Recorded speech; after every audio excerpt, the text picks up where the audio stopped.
Oi para todo mundo que está nos acompanhando. Essa, então, é a segunda edição da Terça Ecológica Virtual, um evento de debates do Núcleo de Ecojornalistas do Rio Grande do Sul, que esse ano está completando 30 anos.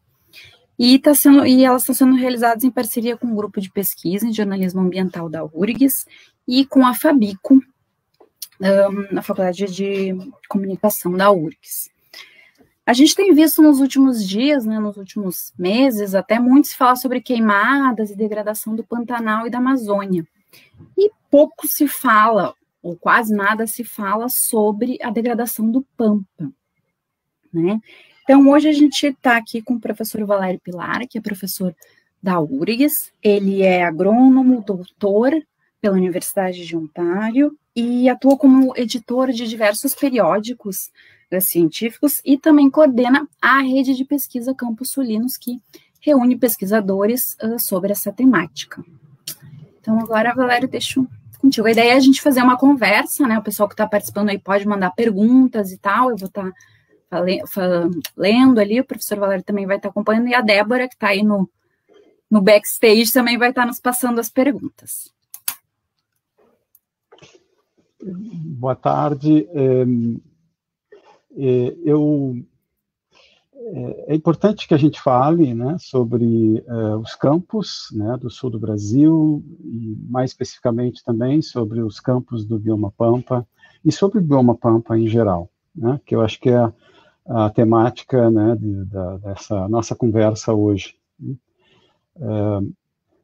Em geral, isso é no mundo todo, né, ecossistemas que não são florestais, que são campos, que são savanas, a tendência é das pessoas não valorizarem né, a sua biodiversidade, né, são vistos, em geral, como ecossistemas que teriam sido degradados em algum momento da história humana, né, que as florestas teriam sido cortadas, eliminadas e viraram áreas não florestais. Isso é o senso comum, é geral. As pessoas acham que quando não tem floresta é que a área foi desmatada.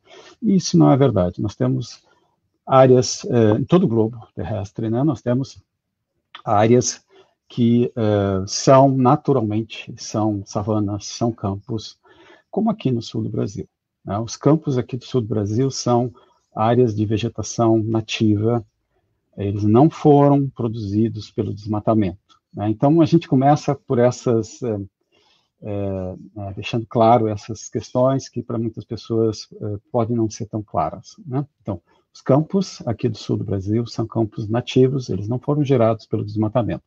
E eles têm sido utilizados historicamente, né, na atividade pastoril de produção pecuária, né? Na origem, né, esses campos, quer dizer, quando os primeiros grupos humanos aqui chegaram, há cerca de 12, 13 mil anos antes do presente, já havia, esses campos já estavam aí, né? Então, eles são anteriores à presença humana nesse território, e, inclusive, conhecemos, né, evidências, né, de estudos paleoecológicos que as florestas que ocorrem aqui no sul do Brasil avançaram posteriormente, avançaram a cerca de 4 mil anos, 4 mil anos antes do presente. Antes ocupavam espaços muito mais restritos, né, nessa região. E, então, isso é para contar a história, né, desses ecossistemas, né, que são nativos, eles são anteriores, inclusive, às florestas, pelo menos nos últimos 43 mil anos, é o que a gente conhece, né, da história desses ecossistemas. E a ocupação humana, desde então, desde 12, 13 mil anos, interagiu com esses ecossistemas, né? Eram áreas de caça, de coleta de grupos indígenas, né, que ocupavam esse território e usavam o fogo, já como todos os grupos humanos primitivos usam fogo, né, como ferramenta de caça, enfim, como uma tecnologia de intervenção sobre a paisagem, né? Com a colonização, né, essas áreas de campo passaram a ser usadas, né, para atividade pecuária.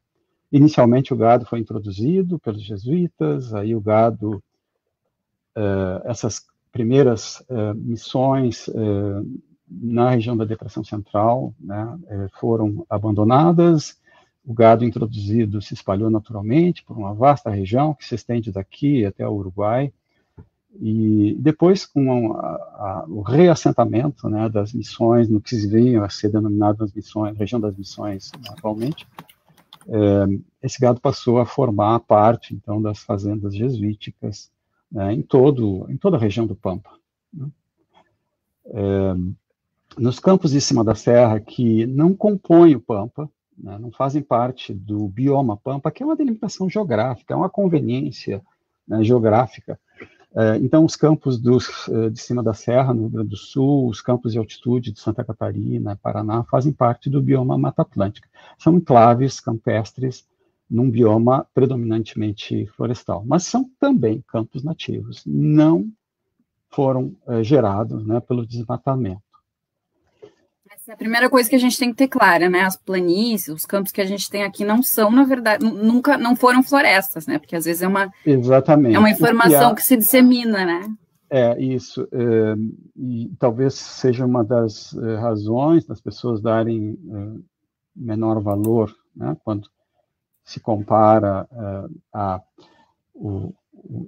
percepção que as pessoas têm do que é um crime ambiental, né? Eu vou mostrar um mapa depois, né, da perda de área, né? São milhares de hectares a cada ano de campos. Se fossem milhares de hectares de florestas, eu tenho quase certeza que o público estaria protestando, teria um movimento para proteger as florestas que estavam sendo destruídas. Com os campos, não tem sido a mesma coisa, infelizmente. As pessoas não percebem, né, que têm sido cometidos crimes ambientais pela conversão de campos em lavouras, em silvicultura, sem a devida licença ambiental, sem autorização do órgão ambiental para que isso seja realizado, né? Sim, a associação é muito feita que a biodiversidade só está em áreas de floresta, né? Então, quando se perde uma floresta, que é um problema. Quando se perde um espaço de campo, a noção que se tem é que não se perde biodiversidade, né? Que o meio ambiente ele não está sendo, na verdade, degradado, mas é um conceito errado também, né? Em termos de biodiversidade, as áreas de campo são muito ricas em espécies de plantas, por exemplo. Para vocês terem uma ideia, no sítio Quaraí, um levantamento realizado por colegas do programa de pós-graduação em botânica, pesquisadores, né, realizando levantamentos de vegetação de campo, encontraram 1 metro quadrado, um campo usado na atividade pecuária, um campo comum, como qualquer outro, encontraram mais de 50 espécies de plantas em 1 metro quadrado. Botânicos, são especialistas, sabem, né, identificar espécies e distingui-las, né? Algo que a pessoa que não é especialista pode achar que é tudo a mesma coisa, é tudo verde, é tudo planta, né, é tudo grama, né? Mas não são só gramas, não são só gramíneas, são espécies de outras famílias, né, que compõem. Algumas têm flores, que as gramíneas têm flores, mas as flores são menos chamativas, né? Então, observem, né? Quando tiver a oportunidade de conhecer um campo nativo, né? Observem, tentem distinguir, né? Numa área pequena, quantas espécies diferentes são encontradas. Muitas espécies, né? E toda essa biodiversidade também se propaga, né, em outros, para os animais, para os insetos, né, para as bactérias do solo, para os fungos, né, e também há uma diversidade enorme de organismos de outros grupos que não só de plantas. E essa biodiversidade, quando esses ecossistemas são transformados em uma lavoura, algumas espécies não se adaptam a essas novas condições, né? Uma lavoura ocorre ali frequentemente né, o uso de herbicidas hoje, né, na agricultura moderna, basicamente usa herbicidas, né, em vez do preparo do solo, e tem a colheita, tem algumas espécies, sobretudo de plantas de campo, não vão sobreviver numa lavoura. Né? Uma lavoura de soja modificada geneticamente para resistir ao herbicida aplicado, tudo que não é soja é eliminado. Então, plantas são pouquíssimas espécies campestres que serão encontradas numa lavoura. Insetos, alguns são encontrados em lavouras, alguns se tornam pragas, né, com o passar do tempo. Então, há uma perda de biodiversidade enorme quando essas áreas de campo, que são utilizadas para atividade pecuária, quando elas são convertidas em lavouras ou em silvicultura. Quer dizer, aquela biodiversidade típica dos campos, ela desaparece, boa parte dela desaparece daquela área que foi transformada.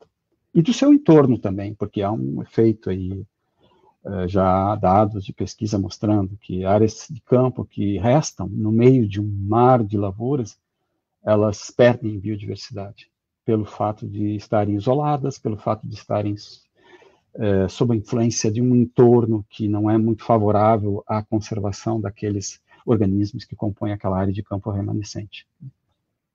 Então, é isso. E professor, o Pampa ele tem uma grande relação não só com a pecuária, né? Ele também com a atividade pecuária, como uma atividade econômica, mas ele é muito mais que isso, né? Os campos, ele tem uma questão cultural, turística, enfim, como é que a gente pode dimensionar o que o Pampa representa para a gente, assim? Né, que em função, isso também está ligado com a própria biodiversidade, né? A biodiversidade do Pampa tem toda uma importância. Pela própria história, né? Pela própria história, né? Desde o período das missões jesuíticas, né? Quer dizer, a própria cultura indígena teve essa influência dos campos, da atividade pecuária, né? E isso se mantém, né? Se manteve ao longo da história dessa região, né, a própria cultura, a linguagem, né, a sensação de pertencimento das pessoas, né, a essa paisagem, né, e o impacto das transformações no uso da terra, o impacto da conversão agrícola e para a silvicultura, o impacto social, ele se manifesta quando, assim como tem espécies de animais e de plantas que não se adaptam àquela nova paisagem, há pessoas que também não se adaptam a essa nova paisagem, no sentido de se ocuparem naquela nova atividade econômica. Algumas pessoas se adaptam e vão lá, era peão de estância, campeiro e vira tratorista. Isso é possível, acontece. Não estou dizendo que não. Mas tem pessoas que não se adaptam a essa nova situação e se sentem marginalizados. Né? Eu fico imaginando uma pessoa que tem uma pequena propriedade campestre, um pequeno pecuarista, que a maioria dos pecuaristas no Rio Grande do Sul são pequenos, né? São áreas pequenas, tocadas, né, à base da própria trabalho dele, da família, né, ou dela, da família. E essas áreas, quando são transformadas em silvicultura, sobretudo silvicultura, porque a mudança na paisagem é brutal, né? Imagine uma pequena propriedade cercada de plantação de eucalipto. O sujeito pode entrar em depressão, né? Porque aquilo que era a paisagem dele se transforma em algo completamente estranho. Né? O impacto na paisagem, em termos de agricultura anual, já não é tão grande, no sentido até que as pessoas não percebem, né, quando a paisagem se transforma, porque ela continua sendo uma paisagem aberta, né, mesmo que tenha lavouras, e as lavouras, em alguns períodos do ano, acabam dando um colorido diferente à paisagem, enfim. Mas os impactos são também, do ponto de vista de contaminação, né, porque o uso de agrotóxicos, de herbicidas, de inseticidas, de fungicidas nas lavouras é muito maior do que o uso por exemplo, de carrapaticidas ou de vermífugos, né, na atividade pecuária, né. Então, o impacto nos ecossistemas, né, pelo uso agrícola é enorme, e isso não tem sido devidamente quantificado, infelizmente. Tem alguns dados, por exemplo, mostrando a contaminação das águas de abastecimento urbano, né. Tem dados, tem o Atlas, né, da contaminação das águas, que mostram resíduos de agrotóxicos na água, né, de abastecimento urbano. E,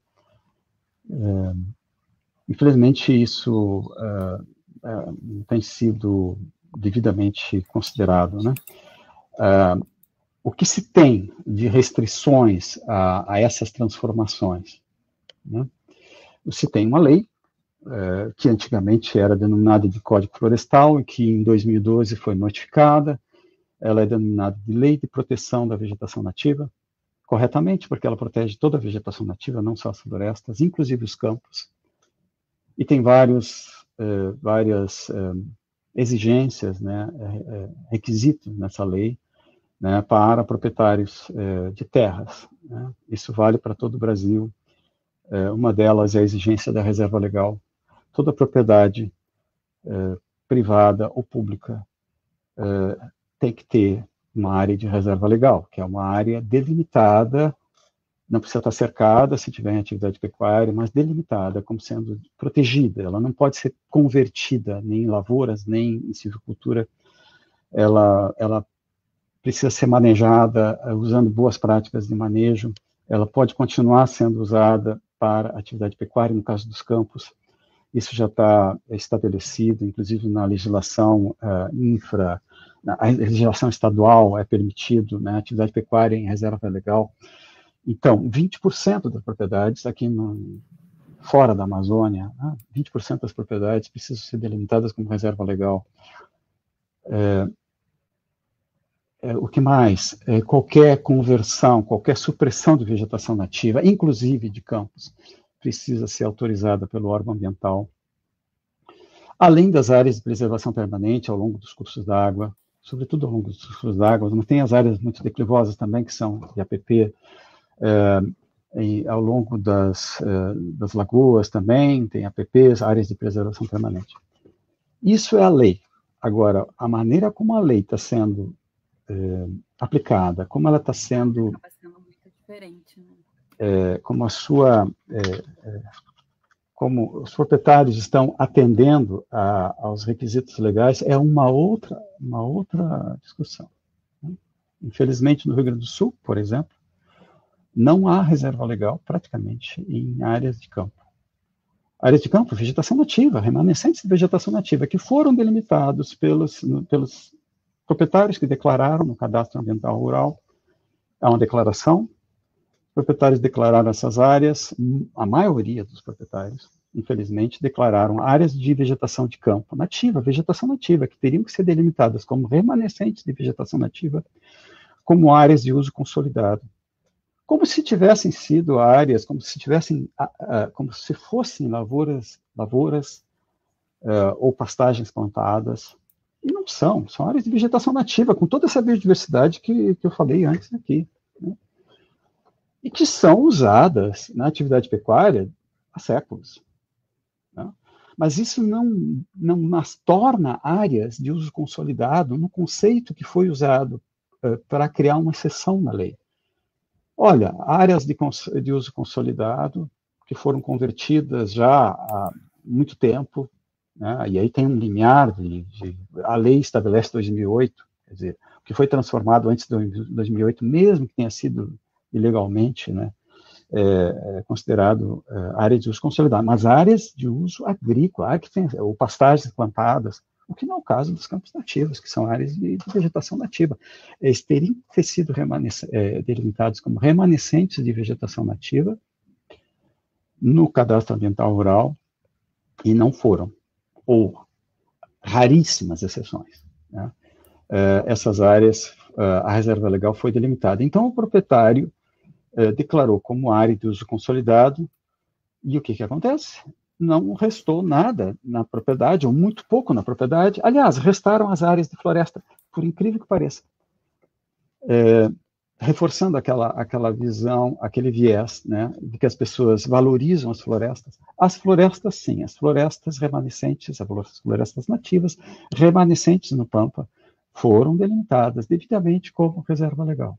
Se não são APPs, às vezes há muitos casos em que a reserva legal foi delimitada sobre a mesma área que deveria ser uma área de preservação permanente, o que não pode.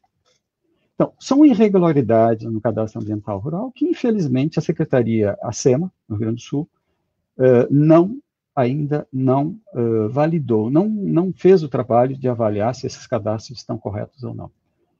Há uma liminar, inclusive, que foi concedida ao Ministério Público Estadual, que entrou com ação, contra um decreto estadual que permitiu que os proprietários declarassem essas áreas de remanescentes campestres como de uso consolidado. Criaram uma categoria esdrúxula, que é uso consolidado sobre o uso pastoril, e que o proprietário, para converter em lavouras ou em silvicultura, teria que pedir licença para converter. Mas como? Se está dizendo um decreto que a área que foi convertida, que foi área tem um termo que eu não lembro exatamente como é que diz lá o artigo 5º de um decreto lá de 2015, né? Esse decreto esse artigo tem uma liminar que impede, né, que a SEMA valide cadastros ambientais rurais que tenham delimitado áreas de campo como de uso consolidado. Eu não sei o que aconteceu, porque a SEMA até hoje não validou. Eu acho que ela leu a decisão da juíza como sendo, impede a SEMA de validar qualquer cadastro ambiental rural. Talvez tenha sido isso, porque é injustificável, né? Já se passaram vários anos, né? 2000, o CAR já vem de anos, né? E até agora a SEMA não fez a devida análise desse cadastro para que os proprietários que regularmente tenham declarado áreas de uso consolidado, áreas de vegetação nativa campestre, corrijam. Tá? Tem uma pergunta ali, a professora Ilza pergunta, acho que a gente falou um pouquinho sobre isso mais lá no início, sobre quais e quantas espécies de animais são encontradas no Pampa. Uhum. Olha, o grupo de pesquisa, né, liderado pela professora Ilse Boldrini, no Departamento de Botânica da URGS, tem feito essa contagem, né, de espécies. O último número que eu tenho é que no Pampa seriam no Rio Grande do Sul seriam 2.600 espécies de plantas campestres, plantas que ocorrem nos campos, 2.600 espécies. Agora, claro que no Rio Grande do Sul são muito mais espécies, porque aí tem outros tipos de ecossistemas que não estão sendo considerados nesse número, né? De espécies animais, eu tenho de cabeça. No livro Os Campos do Sul, está lá. Os Campos do Sul, nós publicamos um livro, esse livro que está aqui, vou mostrar, essa capa. A versão em papel, a edição em papel já está esgotada, mas tem uma versão em PDF que está disponível, né, no servidor lá na URGS. Vou colocar ali nos comentários, isso, né? Então, esse livro tem vários capítulos escritos por especialistas de cada grupo, né? São 400 espécies de aves, são 400 espécies de aves, se não me engano, mas desculpem a minha memória falha nesse sentido. Tem espécies, essas são as espécies conhecidas, em muitos grupos são pouco estudados. Se nós perguntarmos quantas espécies de fungos nós temos, quantas espécies de insetos, há muitas espécies ainda não conhecidas, né? Nós temos trabalhado com levantamentos de biodiversidade, eu coordeno um projeto, né, de levantamento de biodiversidade em campos, em áreas convertidas, e tem um grupo que pesquisa insetos, né, artrópodes em geral, né, e seguidamente aparece, né, espécies nunca descritas pela ciência. Então, são espécies novas para a ciência, obviamente, que elas estão aí há milhares ou milhões de anos. Elas são novas, então, né? Elas são novas para a ciência, mas então é isso, muitas espécies são desconhecidas. A ideia de biodiversidade deveria considerar também aquilo que nós não conhecemos. Como que nós protegemos aquilo que nós não conhecemos ainda, ou talvez nem venhamos a conhecer um dia, protegendo os ecossistemas, os diferentes tipos de ecossistemas. Assim a gente garante que os hábitats, os diferentes tipos de hábitat que abrigam essa biodiversidade desconhecida, que eles sejam protegidos, né? E que talvez um dia a gente venha a conhecer essas espécies que hoje a gente não conhece, né? Então, há grupos que são bem mais conhecidos e que as pessoas dão muito mais valor, né? Porque as espécies são bonitas, são visíveis, geram fotos belíssimas, né? Isso é fantástico, porque as pessoas chamam a atenção, né? Mas a biodiversidade tem organismos que não são tão agradáveis assim, organismos que são, enfim, que causam danos a outros organismos, inclusive a nós, né? Mas é isso, biodiversidade é tudo isso. As pessoas têm que entender que biodiversidade ela está em tudo, não só nos campos, não só nas florestas, está na nossa casa, está nas ruas, está em nós mesmos, né? A biodiversidade é isso, está dentro de nós, né? O microbioma, né? A pele, né? As mucosas, o intestino, né? Isso é biodiversidade, né? E tudo está conectado, quer dizer, essa biodiversidade, esses organismos que compõem essa biodiversidade imensa, eles estabelecem relações entre si, né, e com o meio. Isso é o que estudam os ecólogos, como eu estudo, como as pessoas que trabalham, né, no nosso grupo de pesquisa. Falando então sobre as ameaças, né, que a gente tem, a Heloísa comentou sobre a questão das perguntas sobre as mudanças climáticas, né, que elas agravam a situação da degradação do Pampa. Quais medidas, né, o professor acha que poderiam ser tomadas para mitigar esses impactos? O que poderia se fazer em relação a isso? As mudanças climáticas, elas significam não só uma mudança na precipitação, por exemplo, na precipitação média. Os modelos de mudança climática prevêem aqui para essa região do sul do Brasil, alguns modelos prevêem aumento da precipitação, alguns ainda prevêem a diminuição da precipitação, mas o mais importante de todos esses modelos é o aumento na frequência de eventos extremos, de seca ou de chuva, né? Então, nós teremos, provavelmente, e temos tido ultimamente, né, períodos de excesso de chuva, períodos de seca, e isso tende a se agravar com o tempo, né? Com isso, nós temos que ter, primeiro, há evidências já na literatura, né, que mostram que ecossistemas com mais biodiversidade tendem a ser mais estáveis, mais resilientes, mais resistentes a eventos extremos climáticos. Então, uma vegetação de campo, pela sua maior diversidade, ela teria um impacto, ela sofreria um impacto menor de um evento extremo, seja de excesso de chuva ou de seca, do que uma área de pastagem plantada, por exemplo.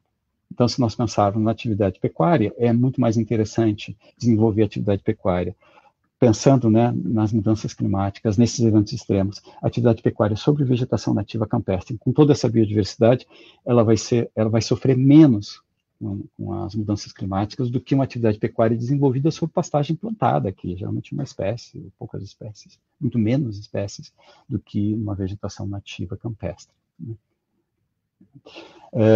E também do ponto de vista econômico, né, tem impactos econômicos. Quer dizer, a diversificação da atividade econômica é importante. Então, se a atividade econômica, se a atividade de produção pecuária, a atividade pastoril de produção pecuária sobre campo nativo, ela sofre menos o impacto das mudanças climáticas, para a economia regional é interessante que se mantenha essa atividade como importante atividade, né, pecuária sobre vegetação nativa campestre, porque as regiões aqui do Rio Grande do Sul vão sofrer menos o impacto econômico de secas, sobretudo de secas, né? E isso acompanhando o noticiário nos últimos anos, né? Se vocês prestarem atenção ao tipo de atividade que sofre mais com as secas, e que leva as prefeituras a declararem, né, a calamidade, é a agricultura. É a agricultura anual. A agricultura anual são as lavouras de soja, de milho, né, que são... que levam a isso. Se perguntarem para um pecuarista, né, no verão de seca, se a seca foi prejudicial, muitas vezes, frequentemente, não é prejudicial. É o contrário. Até os animais passam bem, porque aí reduz a incidência de parasitas no gado, né? Então, os animais, a pecuária sofre muito menos, né, com eventos extremos. Então, isso é importante para a economia do Rio Grande do Sul. O Rio Grande do Sul hoje depende muito da cultura de soja, né? Muito mais da soja. Em segundo vem o arroz, depois o milho. Então, o arroz tem sido muito mais estável, inclusive de área plantada, porque o arroz usa as áreas de várzea e que tem uma restrição aí geográfica, né? Então, e a cultura do arroz é muito mais antiga aqui no Rio Grande do Sul, vem dos anos 1940, e é um produto que é alimentação básica, né, da população brasileira. Então, claro que o arroz causa um impacto enorme, né, que é uma cultura que tem, né, que exige, né, um preparo de solo, exige irrigação, né, toda a modificação, né, da área de várzea para que fiquem os patamares, né, para que possa ser irrigados, né.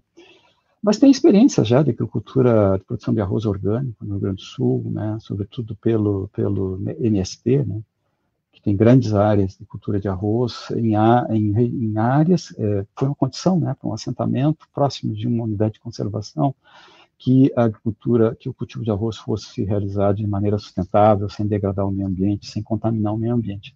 Então, há experiências, né, cultura do arroz. Em soja, eu desconheço experiência nesse sentido, né? Então é isso. Tem uma pergunta sobre a questão do arroz ali, mas antes eu queria aproveitar, professor, sobre essa questão da pecuária, né? Ela tem toda essa íntima relação com a cultura e também com a própria biodiversidade do Pampa, mas a própria Rede Campos Unidos tem estudos de que ela precisa ser bem manejada. Eu queria que o senhor comentasse um pouquinho sobre isso, essa questão Sim. de não é simplesmente ter o gado, né? Tem que ser o gado administrado, manejado de uma maneira quando a gente diz que a atividade pecuária ela preserva a biodiversidade, ela preserva no sentido de que não exige a conversão, ela é compatível com a manutenção das áreas de campo. O gado, né, historicamente, ele utiliza essa vegetação nativa, não é necessário plantar nenhuma espécie de planta, né, de pastagem para que aquilo se torne uma pastagem. O campo nativo, naturalmente, é uma pastagem. É isso. Então, a atividade pecuária, ela utiliza esse recurso natural. Nós podemos dizer que a carne produzida em vegetação nativa campestre é um produto da biodiversidade. Ela poderia ser vendida como um selo de produto da biodiversidade. Agora, tem problemas, obviamente, porque tem um nível de alotação, a carga animal muitas vezes é muito elevada. Primeiro, ela reduz a produtividade, ela impede que se atinja potenciais de produtividade que tornariam essa atividade mais interessante do ponto de vista econômico. Felizmente, há uma visão generalizada de que quanto maior a lotação dos campos, mais produtivos eles seriam, o que é um equívoco, porque não adianta colocar mais animais se eles não encontrarem o que pastar. Quer dizer, eles esgotam a capacidade de suprir forragem do campo, né? E acabam não ganhando peso, não produzindo o que poderiam produzir. Então, a atividade pecuária sobre o campo nativo, ela tem uma baixa produtividade, historicamente, uma baixa produtividade. Os proprietários não veem na atividade pecuária como uma atividade econômica interessante, Muitas vezes ela é realizada por uma questão de tradição, por uma questão de gosto, né? E questão de cultura também, né? A cultura, né? Pecuarista. Mas as transformações vão acontecendo, as famílias vão pressionando para que, olha, essa área aí não está produzindo, poderia produzir uma lavoura de soja, em termos de rendimento econômico, eu estou falando, né? E aí a conversão acontece, muitas vezes por pressão das famílias, ou de herdeiros que recebem aquela área que era do pai, do avô, e aí não sabe o que fazer, ou não trabalha na área, abandonou o campo, mora na cidade, trabalha em outra coisa, e a área acaba sendo arrendada ou vendida, né, para a agricultura. Isso tem sido uma tendência, né, nos últimos anos. Eu queria, inclusive, mostrar um mapa aqui, porque o título dessa live é mapa, né, e como é que nós vamos mostrar o mapa? Eu vou mostrar aqui esse mapa. Ele é um mapa do sul do Brasil, dos 3 estados. Nós temos aqui as áreas coloridas, representam as áreas de campos que havia, né, na época da colonização. Então, nós temos aqui a região do Pampa, né, que vai até Passo Fundo, Cruz Alta, Carazinho, Paciretã, toda a região do Pampa e depois a Campanha, né? Os campos de cima da Serra no Rio Grande do Sul, em Santa Catarina, né, tem até o Paraná, a região do Ponta Grossa, por exemplo, originalmente campestre. Só que as cores aqui, os remanescentes de vegetação nativa campestre estão em amarelo. Então, tudo aquilo que é roxo foi transformado em agricultura. Então, isso é o que se perdeu, o que está em roxo é o que se perdeu de área de campo. Restou apenas menos de 40% da cobertura original que havia à época da colonização no sul do Brasil, né? Para vocês terem uma ideia desse processo, aqui no Rio Grande do Sul, em 1985, as áreas em verde eram áreas de campo, verde claro, as áreas em verde escuro são áreas florestais, porque aqui tem o bioma Mata Atlântica também, as encostas da serra, né? As áreas em verde claro eram campos nativos, e as áreas em roxo, ou essa rosa, eram áreas já em 85 de cultivo, né, lavouras de soja e de arroz, aqui na região costeira, né, na região aqui próxima à Lagoa dos Patos, eram lavouras de arroz, provavelmente, próximo ao Rio Uruguai também. E o que se observa ao longo do tempo? Em 95, nós temos aí um aumento, né, já se nós observarmos a transição de 85 para 95, observe o que acontece na região aqui da Campanha, né, o avanço, né, desta até 2017. Eu vou passar para trás novamente até 85, e novamente observe onde as áreas são as áreas de campo que são perdidas. Então, Depressão Central, o sul do Planalto Médio aqui, na região de Santiago, de Júlio de Castilhos, Tupéciretã, houve uma perda enorme, né, de vegetação campestre. Na região da Campanha, ali, Uruguaiana, né, Alegrete, Itaqui, São Borja, sobretudo São Borja, uma perda enorme. E na região de Bagé, né, Aceguá. E esse processo continua até hoje, né? Para vocês terem uma ideia, na região do Planalto Médio, em 1981, são cores diferentes aqui, tá? As áreas em amarelo claro eram áreas de campo. Isso aqui é uma janela que cobre desde Cruz Alta, Tupéciretã, Júlio de Castilhos, norte de Santa Maria até Santiago, né, a região do Planalto Médio. Então, em 1981, havia algumas áreas já convertidas em lavouras, sobretudo soja e trigo, né, que são essas áreas em cor de laranja.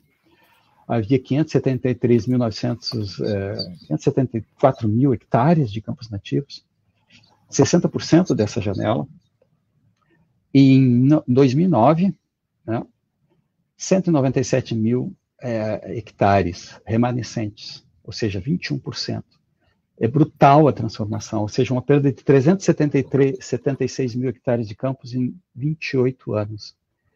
Se tivessem sido florestas, eu tenho certeza que isso não teria acontecido, né, porque o público teria protestado, teria acontecido, né, alguma coisa, e essas áreas de campo teriam sido preservadas.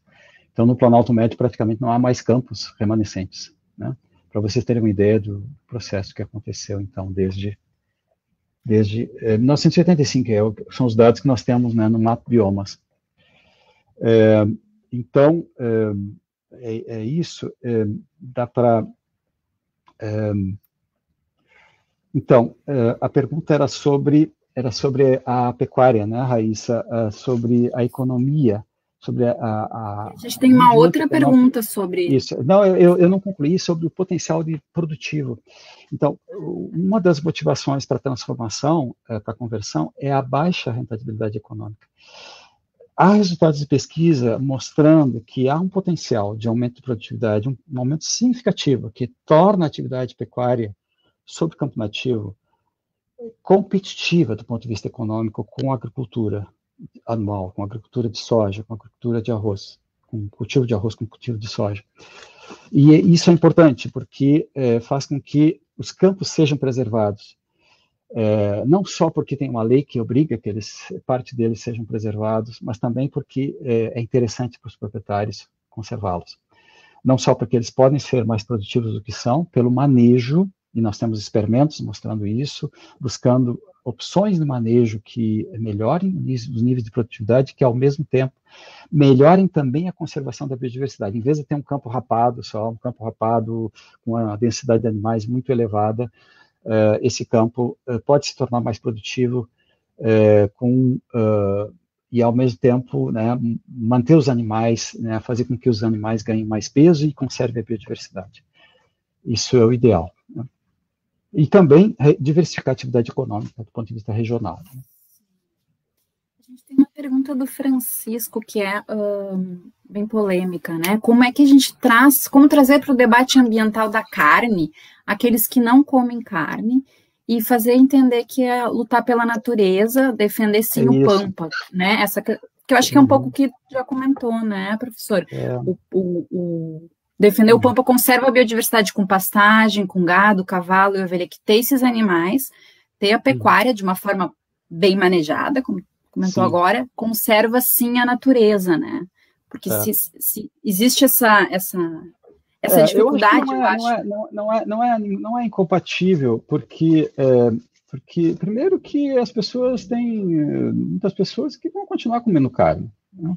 Então, se puderem fazer essa escolha de chegar no supermercado, a ir num restaurante e perguntarem qual é a procedência da carne, e preferirem carne produzida a partir da biodiversidade de campos, de savanas, né? Nós estaremos contribuindo, né, para a conservação desses ecossistemas e, ao mesmo tempo, contribuindo também para a mitigação de emissões de gases de efeito de estufa, porque a produção pecuária sobre campo nativo, esses ecossistemas são, eles capturam mais carbono no solo, né, na matéria orgânica do solo, não na parte aérea, porque a parte aérea não se compara às florestas. Só que as florestas, de vez em quando, elas queimam, né, dependendo da região do mundo em que nós estamos. E aí acontecem esses grandes incêndios em função, né, de serem ecossistemas inflamáveis. Mas no solo, esse carbono está muito mais preservado. E os ecossistemas campestres, usados para a produção pecuária, nós temos dados já mostrando que eles, bem manejados, eles capturam mais carbono, né, no solo do que emitem, né? E do que emitem, inclusive, os animais por meio do metano, né, equivalente a gás carbônico, né? Então é isso. Há um espaço, né, para a produção pecuária, haverá consumidores que continuarão consumindo carne, e quem não quiser consumir carne, enfim, isso é perfeitamente possível, né? E talvez veja, né, essa atividade de produção de carne como algo mais aceitável, né, para o mundo, para o planeta, né? Então, eu não tenho de cabeça, né, mas é uma proporção enorme de ecossistemas no mundo todo que produzem, que são savânicos ou que são campos e que sofrem os impactos que os mesmos impactos estão sofrendo aqui de conversão, porque o público não valoriza, né, esses ecossistemas como tendo biodiversidade que mereça ser preservada, né, infelizmente. Inclusive na área científica, nós temos publicações mostrando que o Uruguai, por exemplo, que é um país campestre, puramente campestre, poucas áreas de floresta, nativas. O Uruguai é mapeado como sendo uma região no mundo com alto potencial para restauração de florestas. Na verdade, não é restauração de floresta, é plantio de floresta em área de campo, o que é um absurdo, né? Quer dizer, e isso está publicado, isso é uma organização respeitável, né? Que é o WRI, que publicou esse mapa, né? Então, há esses equívocos, né, infelizmente. Então, a bem de preservar esses ecossistemas, é importante que a produção, né, de produtos dessa biodiversidade, inclusive carne e leite, seja valorizada, né? Talvez assim, eu acho que tem que ser pelas duas pontas. Nós temos que reduzir o consumo de carne, porque provavelmente esses ecossistemas não produzirão carne suficiente para toda a população humana, mas aquela carne que nós consumimos poderá, então, aquela menor quantidade de carne que nós consumimos poderá ser suprida, talvez, né, por ecossistemas como esses, né? Na Europa, há ainda remanescentes de vegetação campestre que sofrem transformações para cultivos, né? E também há uma luta para que sejam preservados, que são os campos, né, secos, né, da Europa, dry grasslands, né? Em relação à água, que a gente tinha comentado, a Eliege comentou sobre a questão do cultivo de arroz, né? A risicultura está essencialmente no Pampa, que produz a maior parte do arroz. E a situação da água é preocupante.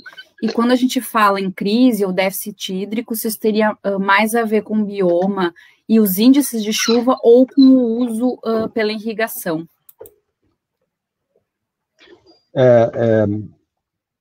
As duas coisas, né? Obviamente que a irrigação, bombeando a água de um rio que sofre com a seca, vai faltar água para o abastecimento urbano se isso não for limitado, não houver restrições nesse sentido, né? Boa parte da água usada para a risicultura, ela é armazenada em barragens. Então, barragens que enchem na época que chove bem, né? Então, os risicultores, inclusive, determinam a área, aqueles que têm barragem, né, a área que cultivam em função do quanto de água tem acumulada na barragem, né? Então, nesse sentido, o conflito, né, de uso da água, ele ocorre no caso de cultivo de arroz, que a água é bombeada, né, de um curso d'água. Aí sim, esse conflito vai ter que ser administrado. Mas a questão toda do uso da terra, quer dizer, o uso da terra fora das áreas de várzea, né? Então, o uso da terra pela pecuária, né? A manutenção dos campos nativos, ou a transformação em lavouras, isso nós estamos estudando ainda, mas se imagina que esse uso da terra afete, né, a água que vai abastecer esses cursos d'água. Então, há mudanças no uso da terra em geral, isso se sabe no mundo todo, mudanças no uso da terra em geral afetam, né, o sistema, a hidrologia, né? Quanto de água infiltra, quanto de água evapora. Por exemplo, plantações de eucalipto vão evaporar muito mais água, vão interceptar muito mais água da chuva antes que chegue no solo, né? Quanto ao que acontece ou seja, qual é o impacto real disso, local, nós ainda há estudos, né? Mas o que se sabe é que sim, há um impacto, né?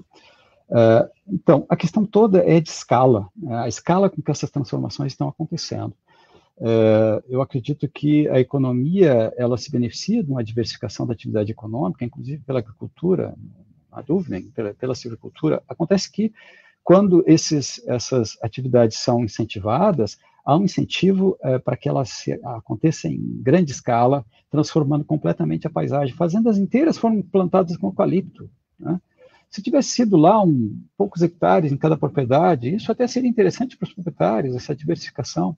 Se fosse uma atividade agrícola também, cultivos anuais, né, sobretudo para a produção de alimentos, que ocupasse, né, áreas limitadas, que mantivessem a paisagem campestre, preservassem a paisagem campestre, nós teríamos muito menos problemas, talvez, né? Provavelmente nós temos menos problemas de falta d'água em função desses eventos extremos de seca, né, que são previstos.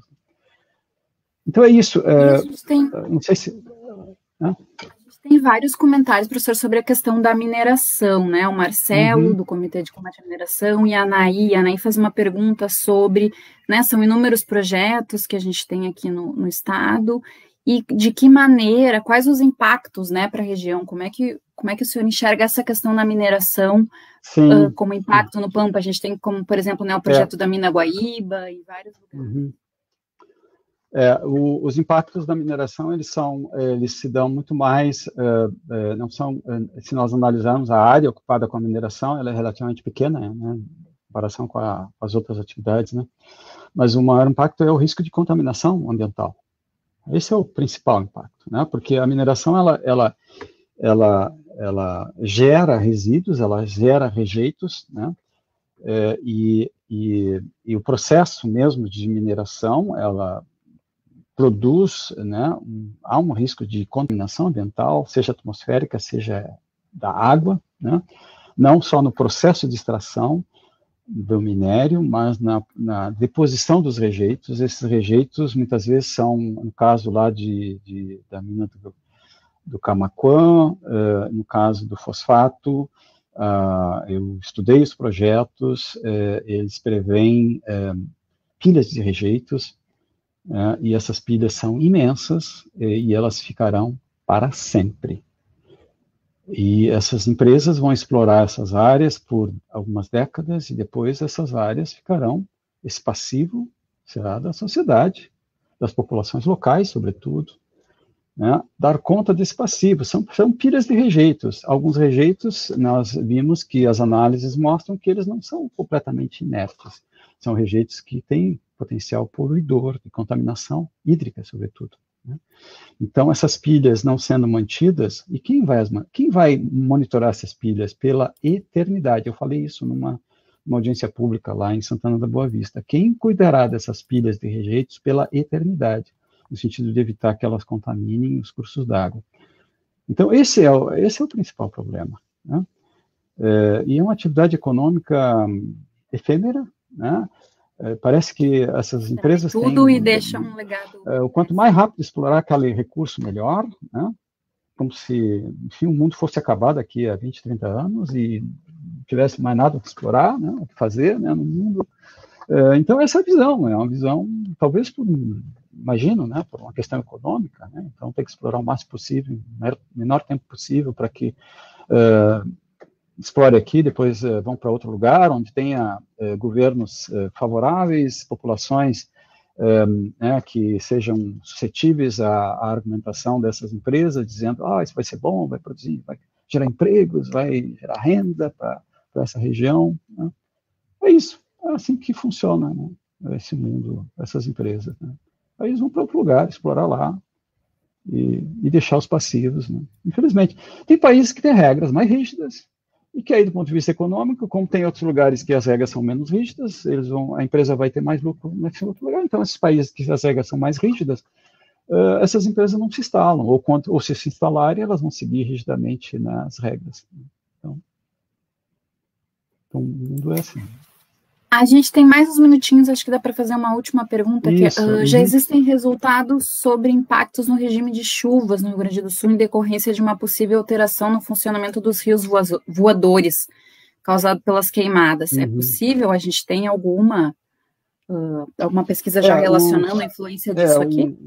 Os modelos, eu não sou especialista, né, em climatologia, eu não poderia te responder essa pergunta com um expert, né? Teria que consultar. Sim, há modelos que indicam que a circulação atmosférica das massas de ar, né, e que são as massas que trazem chuva, né, para as diferentes regiões do Brasil, né? Aqui nós temos frentes frias que trazem chuva, né, aqui para essa região, e que, né, é uma massa de ar frio que encontra ar úmido e que aí chove, né? Então, essas massas de ar circulam, inclusive tem massas de ar que vêm do norte, do noroeste, né, né, da Amazônia e atinge a região sul do Brasil, né. Sudeste, sobretudo, a região sul é um pouco menos afetada por isso, né, mas eu não sou especialista nessa área, eu teria que estudar para te dar uma resposta mais precisa, né? Mas no Sudeste, sim, no Sudeste, esses modelos, né, que utilizam, que se baseiam, né, nessa circulação, que são denominados rios voadores, e a população vai entender o que é isso, né? Quer dizer, a umidade da Amazônia que está sendo trazida na época das chuvas para a região Sudeste, né? Então, sim, tem até efeitos da chuva aqui, né? Agora com o excesso de queimadas do Pantanal e da Amazônia, a chuva aqui está sendo mais escura, enfim, né? Se acumulando águas. Sim, não, exato. Isso prova que essas massas de ar se deslocam e trazem, e a marca desse deslocamento é a fuligem, né, das fumaças que se deposita, né, nas superfícies aqui em São Paulo, no sul do Brasil, em várias regiões do Brasil, países vizinhos, inclusive. Então, eu acho que essas são as perguntas, a gente conseguiu abranger um pouco dessas, muitas sobre a mineração e sobre a questão da água, que ficou bastante presente. A gente agradece a audiência de todo mundo. Esse ano, então, o Núcleo de Ecojornalistas está fazendo 30 anos e estreando nas lives, né, em função de todo esse, né, os efeitos da pandemia. E a gente vai ter outras atividades, vai ter outras terças ecológicas virtuais, e acompanha o nosso Facebook lá, a página da Ecoagência também, e o grupo de pesquisa em jornalismo ambiental também, o observatório, desculpa, de jornalismo ambiental vai fazer uma matéria, uma cobertura aqui sobre os assuntos que a gente abordou hoje, e muito obrigada para todo mundo. Certo? Obrigado também pelo convite, espero que tenham aproveitado.